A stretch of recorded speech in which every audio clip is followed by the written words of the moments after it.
Boa tarde, amigos do Centro Espírita Ibirajara. É com grande alegria que mais uma vez nos reunimos para os estudos do Evangelho segundo o Espiritismo.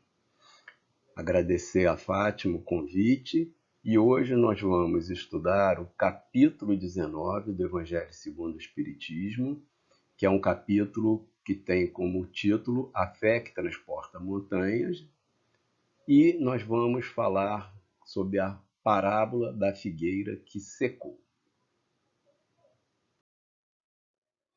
Aqui é uma foto, um desenho, né, da cidade de Betânia, que é onde inicia esse ensinamento do Cristo, que é essa parábola da figueira que secou.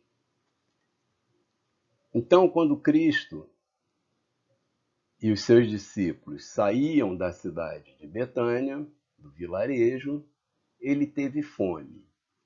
E vendo ao longe uma figueira, para ela encaminhou-se, a ver se acharia alguma coisa. Tendo-se, porém, aproximado, só achou folhas, visto não ser tempo de figos. Então disse Jesus à figueira: que ninguém coma de ti fruto algum, o que seus discípulos ouviram. Bom, essa é a primeira parte do relato de Marcos, né? Essa parábola se encontra no Evangelho de Marcos e de Mateus, com uma pequena variação no final dela, né? Então, é o início de uma caminhada onde Jesus estava em Betânia e se dirigia a Jerusalém. Provavelmente, esse fato acontecia no mês de abril, eu vou trazer mais à frente esses dados, e era no dia seguinte onde tinha ocorrido a entrada de Jesus em Jerusalém, quando ele chega montado no burrico. Ele foi a Jerusalém, fez a entrada e retorna a Betânia, porque normalmente ele, quando ficava nessa região, ele ficava hospedado, ele era recebido na casa de Lázaro, né, de quem ele era um grande amigo. Então, eles fazem essa caminhada. Existe entre uma parte desse relato, como é colocado no Evangelho segundo o Espiritismo, a entrada dele no templo, onde ele expulsa os vendilhões do templo, né? Onde ele tem uma atitude também de ação, que nós vamos ver que existe uma diferença nessa parábola, né? Toda uma parábola de ação, onde ele, por um ato, ele quer trazer, demonstrar, trazer um ensinamento aos seus discípulos. E seguindo a parábola como está no Evangelho, segundo o Espiritismo, aqui é a cidade de Betfage, que é a cidade da casa dos figos não maduros, que era o caminho, eu vou mostrar o mapa, que eles forçosamente tinham que passar saindo de Betânia para Jerusalém. Então eles foram a Jerusalém, voltaram a Betânia, e no dia seguinte, novamente, quando eles passam, ao passar pela figueira, viram que a figueira secara até a raiz. E Pedro, lembrando-se do que se dissera a Jesus no dia anterior, disse: Mestre, olha como cegou a figueira que tu amaldiçoaste. Jesus, tomando a palavra, lhes disse: Tende fé em Deus.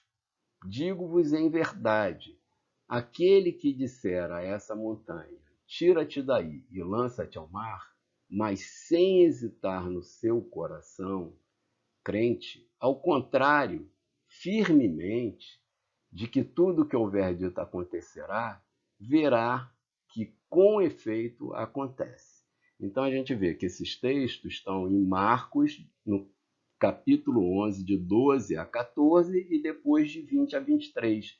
De 15 a 19, essa passagem do Cristo pelo templo em Jerusalém. Então, trazendo isso, né?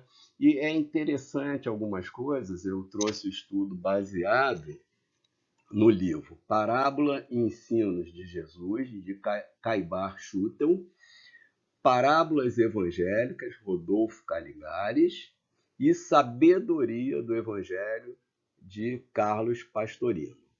Então, do Pastorino, né? E eles trazem uma visão mais crítica e interessante de alguns fatos que a gente tem que estar atento a essa parábola.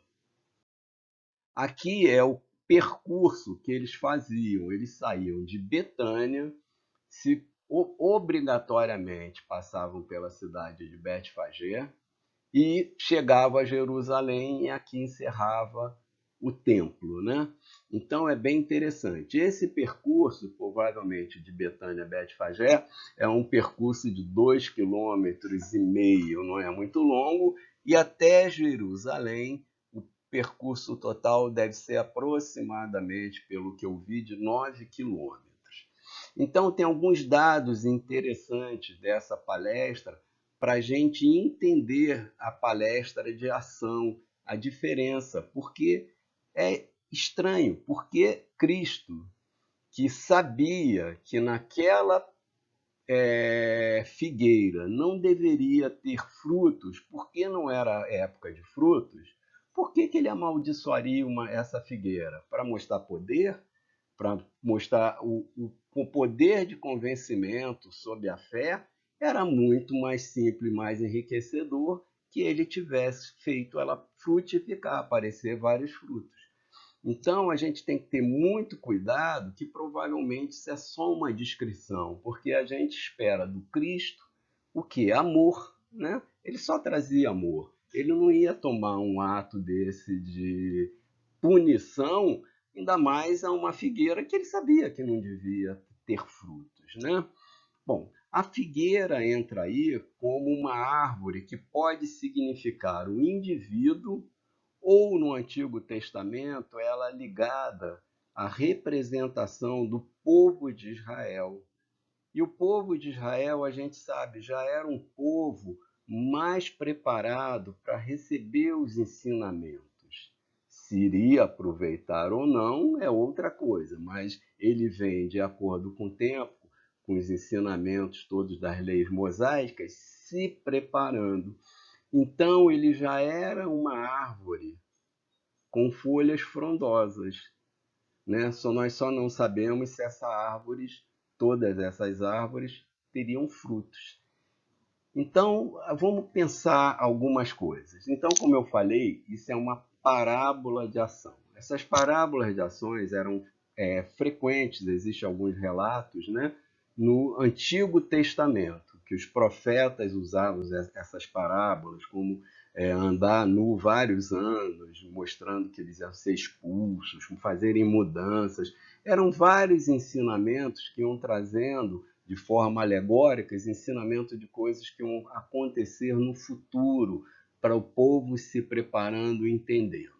Então, isso aparentemente é uma parábola de ação, e eu acho que continua, que também para a gente é muito difícil aceitar que Cristo entrar no templo derrubando todas as barracas, expulsando todo mundo, apesar de ele ser rígido, né? Ser firme nos momentos necessários, não é uma atitude que nós esperássemos dele, né? E principalmente secar uma figueira que ele já sabia que não tinha fruto. Saindo de Betânia de manhã para voltar à cidade, Jesus teve fome. Bom, a gente, como eu falei antes, ele se hospedava na casa de Lázaro. E a casa de Lázaro, a gente sabe que as irmãs de Lázaro tinham muito cuidado quando recebiam Cristo, né? E Marta, principalmente, chegou a ter um dia que Marta vai reclamar de Maria, que Maria ficava aprendendo os ensinamentos, e ela vai se queixar, e Jesus fala para Marta que Maria estava aproveitando a melhor parte, quer dizer, Marta estava muito preocupado com a parte material de cuidado da casa, de execução das tarefas, enquanto Maria ficava próxima a ele tendo os ensinamentos. E aí pensando, será que Marta, tão cuidadosa, deixaria Cristo sair cedo para uma caminhada de 9 quilômetros sem se alimentar? Será que Cristo, num percurso tão pequeno de 2 quilômetros, e meio entre Betânia e Betfagé, já estaria com fome para se dirigir? Que fome é essa que Cristo aqui fala? Provavelmente não é uma fome material, a fome de alimento de matéria. Seria a fome de alimento espiritual, né? A fome de realizar as tarefas, né? Os ensinamentos pelo qual ele foi enviado por Deus. Então, essa fome que leva Cristo a essa figueira provavelmente era uma fome de desejo de execução da sua tarefa, né? O desejo de frutificar, né? De trazer o crescimento dos ensinamentos de Deus. E ele se dirige a essa figueira. A figueira era, no Antigo Testamento, também dada como um símbolo do povo de Israel. Ou essa figueira também pode ser interpretada como um indivíduo, né, que está florescendo. Mas aí Jesus caminha, né, ele tem fome e ele vê à beira da estrada uma figueira. Ela só tinha folhas. Mesmo sabendo que ela só tinha folhas, ele foi ver se tinha algo para comer. Quer dizer, Cristo vê essa figueira frondosa, cheia de folhas, e ele, na sua fome espiritual, não a fome material, se aproxima dela para ver se já tinha dado algum fruto, para ver se ele achava aí nessa figura algo que comer. Então, por que é importante a gente trazer essa lição de trazer mais a parte espiritual do que a parte, né, vivificar a palavra? Porque Cristo já sabia que aquela época não era uma época de ter figos. Então, normalmente o que acontece? Aparecem os brotos de figo-flor que começam a aparecer nos fins de fevereiro. Eles aparecem antes das folhas, a figueira depois aparece as folhas, e só no fim de junho é que você tem figo maduro para colher. Bom, então Cristo, quando se aproxima, ele já sabia que nessa árvore não deveria ter frutos.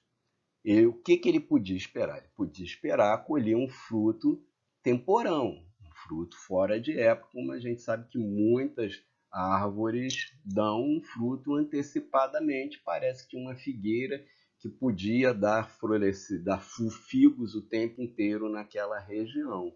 Mas ele inicialmente já sabia. Então, qual é essa alegoria que ele traz? Então, o Caibar traz uma coisa interessante. Será que essa figueira é a mesma figueira da parábola da figueira estéril? E que Jesus vai lá ver se ela tinha frutificado?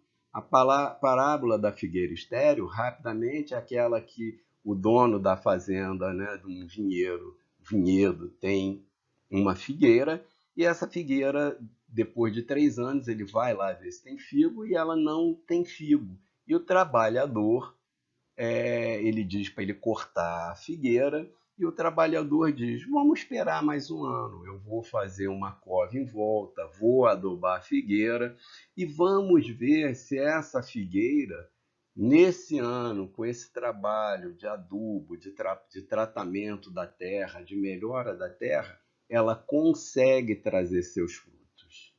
E isso é feito. Então Caibar diz: será que essa figueira era aquela que depois de algum tempo Cristo vai ver se ela já tinha conseguido trazer frutos? Então não era uma figueira aleatória, era uma figueira onde já havia o conhecimento. Então isso traz uma certa racionalidade, né? Essa figueira também a gente tem sempre que lembrar, né, que nós somos os trabalhadores da última hora, e a figueira é a mesma coisa. Houve 3 anos de convite a ela, para ela trazer seu fruto. Ela não deu, mas aí houve alguns motivos que o trabalhador da terra achava que ela não podia ainda ter frutificado por isso. Então, vamos fazer mais um convite, como nós somos convidados ao trabalho em Cristo. E a gente tem que estar preparado para aceitar, né? Será que nós somos essas figueiras, né, cheia de flores, mas ainda não estamos conseguindo dar nossos frutos, né? E Pastorino fala, né, o convite é contínuo. Então a gente tem que estar preparado para ser uma dessas figueiras que produzem o ano inteiro. E às vezes, por acomodação, a gente perde essa floração e a geração de frutos, porque a acomodação traz. Ainda não estou preparado para a tarefa, ainda não consigo, ainda tenho que obter isso materialmente, ainda tenho que fazer aquilo para receber títulos, né? Para a gente trabalhando para o nosso ego, para a nossa parte material. Ah, quando eu me aposentar, eu vou me dedicar a isso. E a gente vai se acomodando, somos figueiras vistosas, mas sem frutos. Então, é uma necessidade que essa parábola chama da atenção que temos que ter, né? Então, tem todos esses ensinamentos que a gente tem que tirar dessas parábolas, dessa parábola de ação que é um pouco diferente, mas essa figueira poderia ser a mesma figueira da parábola da figueira estéril. Então é interessante esses pensamentos, porque Cristo já sabia exatamente que aquela época não tinha fruto. Por que ele faria a figueira secar? Né? Então a gente teria que ter já, talvez, tendo essa ligação ao pretérito, juntando as duas parábolas, né? Isso é Caibar que faz, eu achei bastante interessante trazer, existe uma linha de racionalidade. As duas também descrições nos evangelhos, os tempos são diferentes. Uma figueira seca logo, a outra Pedro relata no dia seguinte. E aí Caibar traz também que o tempo é diferente. O tempo daquela época não é contado da mesma forma. 3 horas, 1 hora deles equivaliam a 3 horas nossas. A gente vê isso também na parábola do convite, né, ao trabalho na vinha, que ele fala, né, na sexta hora, os trabalhadores da sexta hora, né, são convidados a trabalhar. Quer dizer, sexta hora já era praticamente nas 18 horas, porque seriam 3 vezes 6, seriam 18 horas. Por isso que eles só trabalham 1 hora, né? Eles vão até as 19 horas, quando escurece, provavelmente não tinham mais condições de trabalho. Então, os trabalhadores da última hora também mostra essa relação de tempo. Então, o Evangelho, existe todas essas ligações, é interessante para a gente entender, né? Voltando a estudar, às vezes é um pouco chato, mas voltando a estudar, fazendo essas ligações para ter uma forma clara. Bom, então essa figueira, né, no início, no primeiro slide, ela estava frondosa e após um tempo ela seca. E aí nós vamos por Evangelho segundo o Espiritismo, que diz Kardec.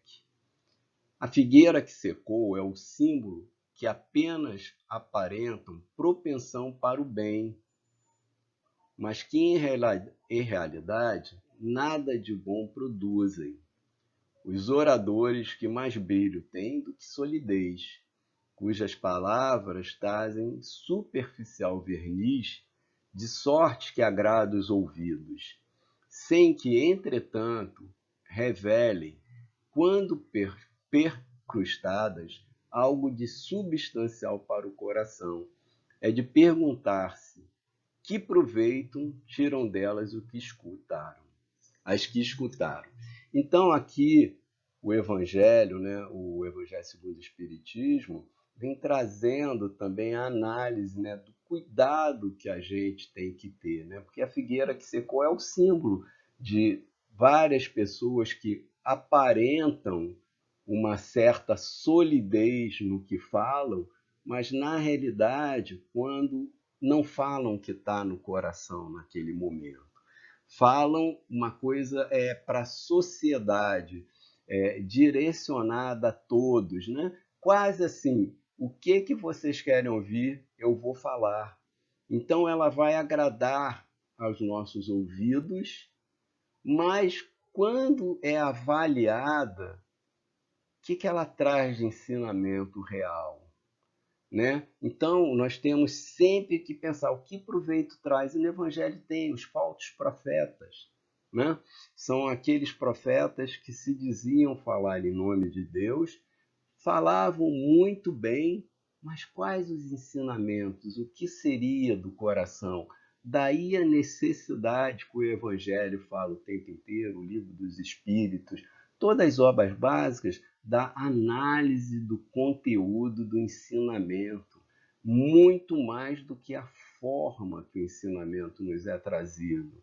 Esse ensinamento tem congruência com os ensinamentos dos espíritos ou não?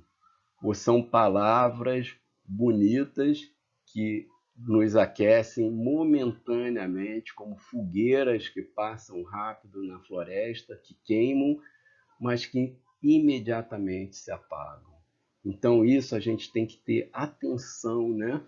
E aqui eu estava pensando, quando ele falou, né, os oradores com mais brilho, quanto cuidado a gente tem que ter, né, disso, né? Porque muitas vezes, quando estamos juntos, né, na nossa casa material, os espíritas, temos todos um modo de agir, né, de aceitar, né, todo mundo, mas como somos mesmo? Qual a solidez que temos dentro de nós? Ao sair dali, daquela proteção, daquela luz espiritual toda que nos cerca, como agimos ali fora na rua? Né? O exemplo clássico é ao entrar no carro, na primeira coisa já xingo o outro. Como agimos em casa? Há pouco tempo eu nem estou mais lembrando, uma coisa muito interessante, que um garotinho acompanhava a mãe, eu acho que ao trabalho, ou algum outro lugar, alguma casa religiosa, não necessariamente espírita, de qualquer vertente religiosa, né? E lá era super gentil, ria. E quando chegava em casa, ela estava sempre emburrada, sempre de uma forma diferente. E aí ele fala, eu acho que nem era casa espírita, devia ser algum lugar de casa religiosa, devia ser algum lugar de trabalho pela sequência. Ele vira para ela e fala, mãe, por que quando nós vamos naquele lugar a senhora é sempre tão gentil, tá rindo para todo mundo? Ela fala, ah, lá eu ganho para me comportar assim. E ele falou, quanto eu preciso lhe pagar para você se comportar assim também em casa? Então, é uma coisa que às vezes a gente escuta, é muito importante, né? O que a gente traz de fato nos nossos corações? O que de proveito os nossos ensinamentos tiram? E aí, até quando eu fui fazer esse estudo, eu fiquei meio preocupado, né? Como eu trago a vocês os ensinamentos, né? E como, mais importante, como eu me comporto, né? Como eu trago esses ensinamentos do Evangelho para a minha vida diária, né? Para a minha vida de tarefa. Porque se estamos aqui, né, o Rossando sempre fala, nós não estamos em lugar errado. Se estamos em prova e expiação, com certeza temos mais dificuldade do que facilidade. Porque se tivéssemos mais facilidade, estaríamos já nos mundos mais evoluídos. Então, se estamos aqui, carregamos dificuldades, salvos se cada um de nós considerarmos que Deus botou a gente no mundo errado, que é pouco provável, né? Então, nós temos que aproveitar muito desses ensinamentos dados, trazer essa reflexão, que a gente sempre fala aquilo, né? O primeiro a aproveitar do estudo sou eu, a trazer a racionalização para a minha evolução, para a minha melhora, que eu sei que vai ser muito difícil, mas a gente vai tentando. Bom, a figueira seca simboliza também todos aqueles que, tendo meio de ser úteis, não o são. Todas as utopias, todos os sistemas ocos, todas as doutrinas carentes de base sólida. Porque, na realidade, todos nós temos alguma coisa para dar, né? Não necessariamente material, mas a gente sempre tem alguma coisa de útil a dar ao próximo, né? É aquele ensinamento de Chico Xavier, do sorriso, do bom dia, do abraço. ao cruzar, né, com os invisíveis na rua, né, que a gente hoje tem prestado mais atenção, isso eu acho que já é uma melhora. A pessoa que faz os trabalhos braçais, outras pessoas que a gente cruza, né? Principalmente, a gente sempre traz o exemplo do gari, que era invisível, né? Ele está varrendo, você passa do lado, você é incapaz de dar um bom dia. E hoje a gente já sabe, né? Isso é uma tarefa que a gente até tem trazido, os ensinamentos em vários meios de divulgação, televisão, todos os meios, da importância da gente olhar esses invisíveis e um bom dia, um sorriso. A gente não sabe, às vezes, como isso melhora a vida deles, porque eles são muito importantes. E a gente não estava, quando eu digo, né, em todas as nossas reencarnações, importâncias aos subalternos, aos que estão em trabalhos que nós consideramos meio nobre, mas quem já passou por uma greve dos lixeiros em qualquer lugar do mundo sabe da importância deles, que é nessa hora que a gente dá. Mas todos nós temos alguma coisa para dar. Pode não ser material, mas uma palavra de carinho, um sorriso, né, um abraço, qualquer coisa que a gente traga para o outro, né? E aqui fala também de todas as doutrinas que são carentes de bases sólidas e são feitas, né, só externamente. O que mais, e nesse grupo, né, nessas situações, o que mais das vezes falta é a verdadeira fé. A fé produtiva, a fé que abala as fibras do coração, a fé numa palavra que transporta a montanha. Então, todo esse capítulo, né, ele está trazendo, falando dessa fé. E possivelmente, Pastorino diz que nesses 9 quilômetros, nesses 2,5 quilômetros iniciais, a conversa que Cristo tinha com seus discípulos é sobre essa fé. Tanto que na volta, no dia seguinte, ele fala da fé que abala, que transporta montanhas, que move as montanhas, né? A fé que vem lá o centurião que está com o filho doente e pede a Cristo ir lá, e Cristo vê tanta fé nele que fala: volta para sua casa que seu filho vai estar curado. E ele volta com a fé, ele tem fé de verdade, ele volta enquanto o filho curado, né? Ele prescinde da presença do Cristo materialmente na casa dele, porque ele tinha uma fé inabalável na força do Cristo. Então é essa fé que Cristo vem falando, que é difícil também, eu falo. Do mesmo modo, né, a gente ainda, em alguns momentos, a gente se abala e perde, né? Nesse momento meio que a gente está passando dessa pandemia, em alguns momentos a gente vai conversando, né? Quanta gente tem a fé abalada, né? Não vê o porquê. É um momento muito difícil, mas é nesse momento que a gente tem que trabalhar e conscientizar mais da nossa fé, do nosso entendimento, né? Fé, quando está correndo tudo bem, é fácil, né? E até essa semana, né, teve a gravação do vídeo do Gilberto Gil, que todo mundo olha, que é um vídeo muito bonito, que ele fala, né? Anda com fé, que a fé não costuma falhar, né? E aquele é um vídeo, né? Eu sei que não é uma música espírita, mas muitas músicas não espíritas falam muito do coração, falam muito dos ensinamentos.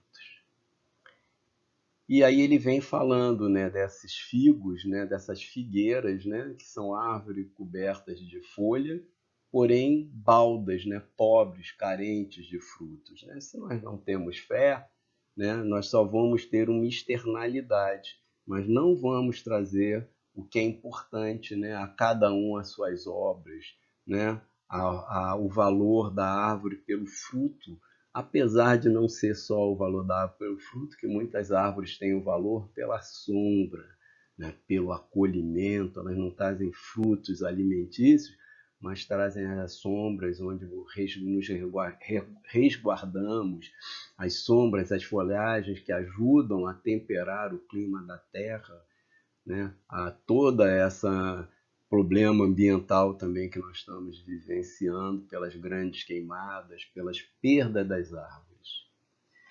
E todo homem deliberado, todos os homens deliberadamente inúteis, por não terem posto em ação os recursos que traziam consigo, serão tratados como a figueira seco. Então, é o que eu falei anteriormente, né? Todos nós temos recursos. Algum recurso nós trazemos, né?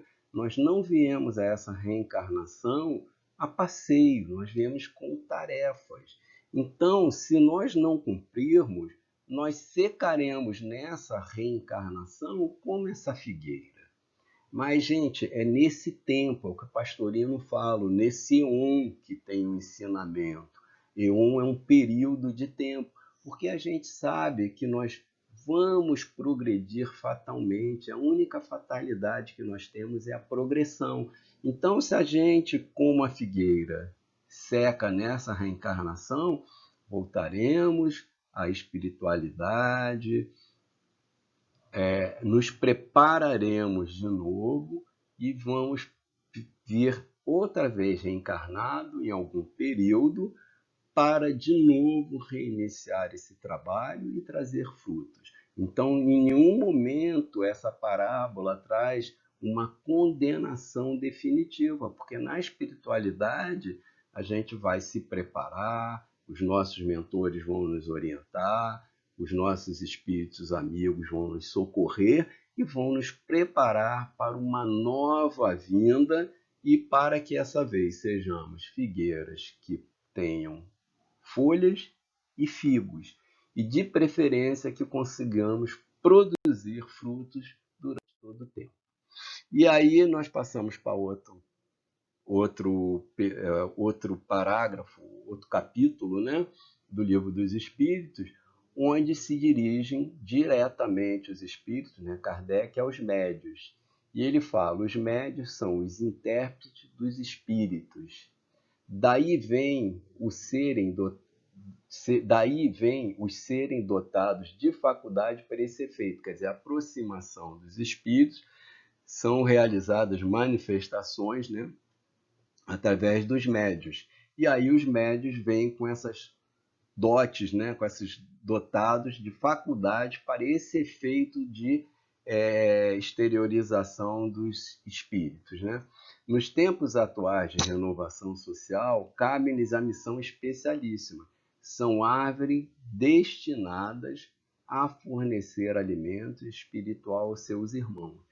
Então, os médios, né, têm uma tarefa ainda mais importante, que é permitir a manifestação do mundo dos irmãos que estão no mundo espiritual. Para isso, eles vêm dotados de efeitos, né, que nós já conhecemos, e eles são muito importantes.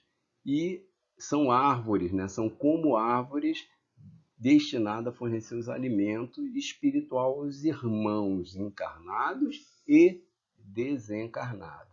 Mas nesse momento, ele vem trazendo a outra parte, a gente tem também que muitos desses irmãos têm falências no caminho, né? Deixam de cumprir a sua tarefa e aí também são árvores, são figueiras que se secam, quer dizer, a espiritualidade os abandona, porque se eles não estão conseguindo executar adequadamente aquela tarefa nesse momento, a espiritualidade se afasta. E a gente vê N histórias disso, né, que é contado por vários livros, vários eventos, né? Se, porém, ele se desvia do objetivo providencial, a preciosa faculdade, a faculdade mediúnica que lhe foi concedida, se a empregam em coisas fúteis ou prejudiciais, se a põe a serviço dos interesses mundanos, e se, em vez de frutos sazonados, dão maus frutos, e se recusa a utilizar essa mediunidade, né, essa faculdade em benefício dos outros, se nenhum proveito tiram dela para si mesmo melhorantes, são como as figueiras estéreis. Então é o que eu falei anteriormente. E aí Chico Xavier, em Pinga Fogo, ele é questionado sobre dois médios, sobre Zé Arigó e Joãozinho da Gamela, que eram médios, eu acho que eu já até falei em alguns estudos, eu acho que foi na Casa Física, né? E esse exemplo, aquela entrevista dele do Pinga Fogo, pressionam ele a falar sobre Zé Arigó e sobre Joãozinho da Gamela, que eram pessoas, né, eram indivíduos que tinham uma mediunidade muito importante, né? Que começaram fazendo os trabalhos mediúnicos muito importantes, usando bem essas faculdades lhes foram concedidas, mas foram perdendo, mudando a direção. E aí pergunto a Chico Xavier o que ele pensa de Joãozinho da Gamela e de Zé Arigó. E, interessantemente, os dois morreram em acidente automobilístico. E Chico Xavier responde mais ou menos assim, eu não estou na cabeça, tudo que eu já ouvi há algum tempo, que ele fala que se ele tivesse também usando mal a mediunidade, né, que ele tinha, ele também preferia que os espíritos levassem eles antes do tempo, para ele não se complicar mais. Então ele não fala nada dos dois, ele não tem nenhum mal, ele só responde que eles, né, dá a entender que eles agiram mal e que eles provavelmente desencarnaram precocemente, mas que isso também foi a misericórdia divina, impedindo que eles se comprometessem ainda mais. E a gente vê vários exemplos disso. Gente, eu queria agradecer mais uma vez a vocês, né, que assistem ao convite da Fátima. É sempre bom estar com vocês. Eu já falei em outro estudo, vocês não sabem a dificuldade que a gente falar sozinho na frente da tela, para o computador. Como é bom estar presente, olhando vocês, né, todos nós juntos, os olhares, o apoio na hora que a gente dá uma gaguejada, que a gente se perde, porque aqui a gente sozinho tem que ter um cuidado grande, né, para nós não falarmos coisas que não são doutrinariamente adequadas, mas a gente está sozinho, não tem nem aquele amigo que do lado catuca, mas interrompe, mas não é bem assim, aí você volta, mas é muito importante a gente estar junto e a gente sempre tem falado em todos os estudos, o objetivo do estudo é estarmos juntos. Então, muito obrigado a todos, uma boa tarde, que Deus esteja conosco, nos iluminando, nos conduzindo e tendo a fé firme que esse momento vai passar, é um momento necessário e que em breve estaremos todos juntos. Um abraço a todos.